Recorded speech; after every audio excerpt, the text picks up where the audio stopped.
Hi, I'm Jeff Goodman and welcome to Scubaverse.com. Recently I was invited by Scuba Scene and Oyster Diving to spend a week in the Red Sea aboard the Liveaboard Scuba Scene. The trip was to take in the northern reefs and wrecks. The diving was very relaxing and easy, and the staff aboard the boat were so friendly and helpful. It was in the back of my mind though before I left the fact that quite a few liveaboards in the Red Sea recently have been lost to fire.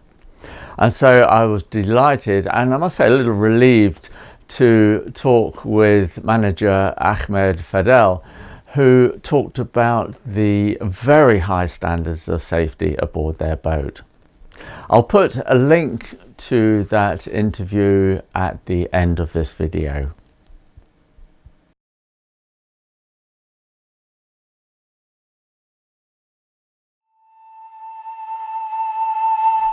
Leaving Hurghada, the boat took us northwards towards Ras Mohammed and the surrounding wrecks and reefs.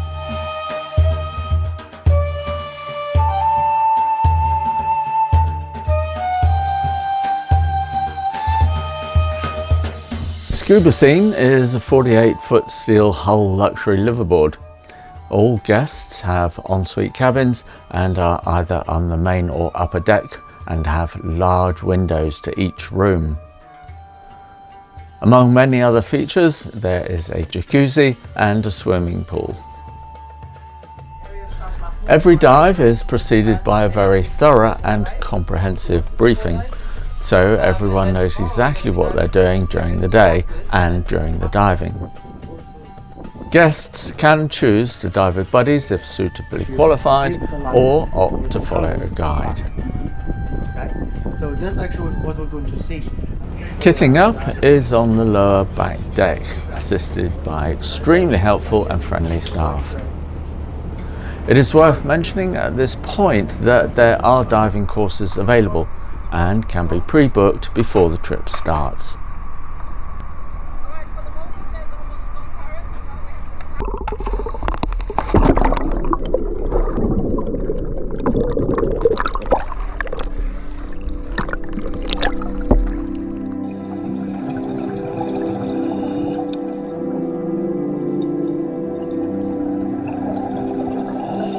No matter how many years I've been diving, it's always a thrill to do that first dive of a trip. The sheer joy of being weightless underwater and the encounters with myriads of marine animals.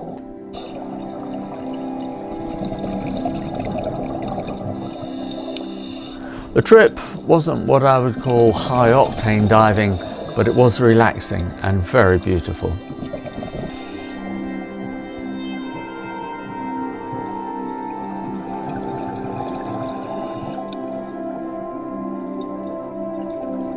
Occasionally we would come across the ever-graceful blue-spotted stingray, who are generally very relaxed with divers.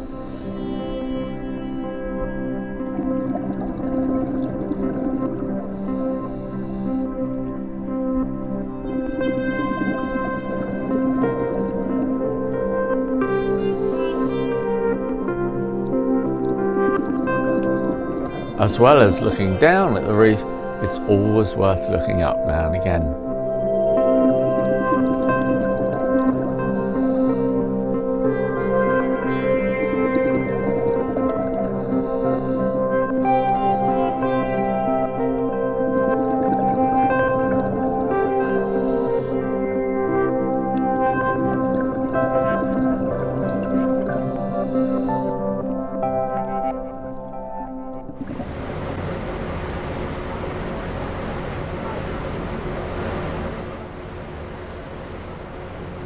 While the captain takes us to our next location, there's time to relax and take in some lunch.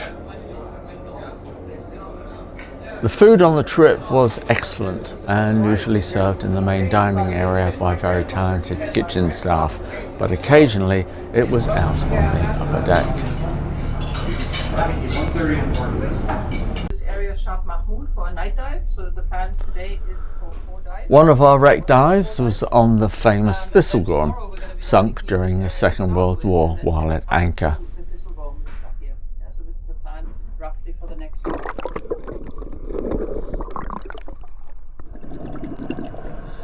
The SS Thistlegorm was a British cargo steamship built in 1940 and was sunk by a German bomber aircraft in 1941 while still at anchor. The cargo of vital supplies for the war is mostly still there in the ship, and it is an easy dive to go inside.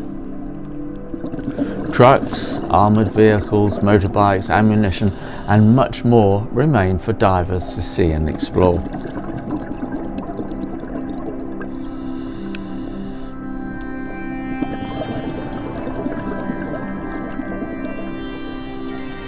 As with all wrecks, it is with mixed feeling I explore the broken metal of the Thistlegorm. People have died here.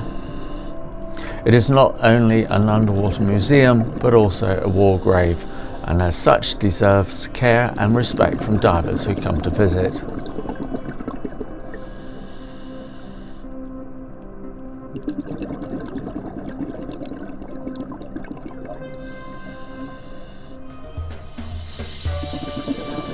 While it is always exciting to dive inside a wreck, I nearly always prefer to explore the outside, where most marine life colonises.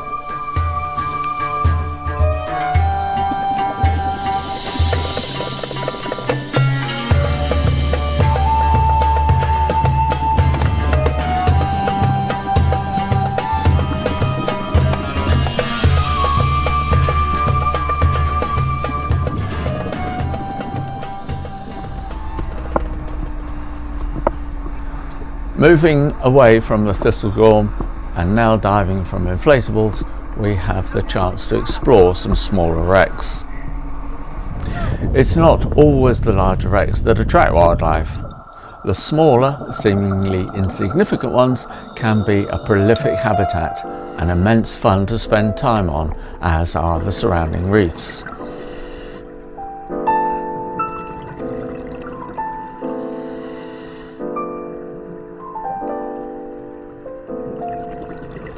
Fish enjoy the shallow artificial cover that small wrecks can give and add incredible colour to the surrounding corals. If you can, try to dive with some sort of underwater light, be it a simple torch or a video light. It will transform your diving experience.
Drinks and snacks are always available through the day and night, and the middle back deck is a great place to relax and watch the sunset before a night dive.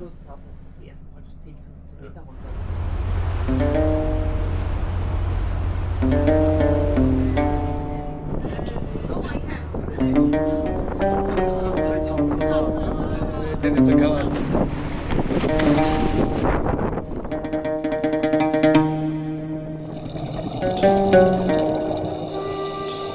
Looking like some surreal scene from a sci-fi movie, divers explore the reefs hoping to find the unexpected. The reefs take on a different persona at night, as the whole environment is concentrated into a tight beam of the divers' lights.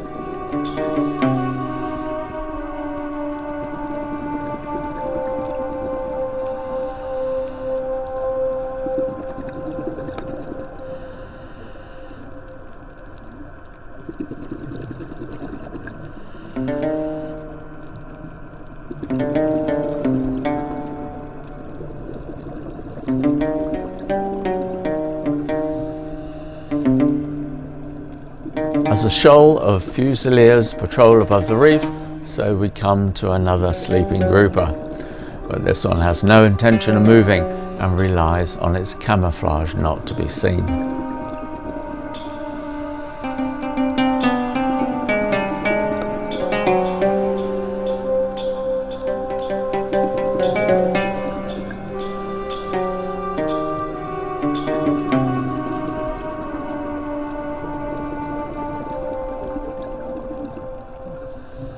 At the end of the dive, we are joined by a few lionfish who have learned to use divers' lights to seek and hunt their prey of smaller fish.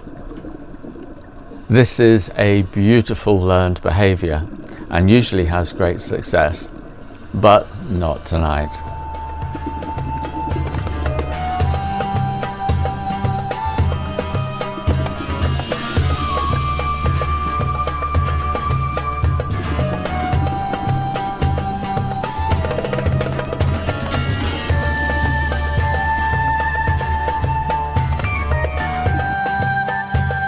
It's been a fabulous week, so thank you Scuba Scene and crew.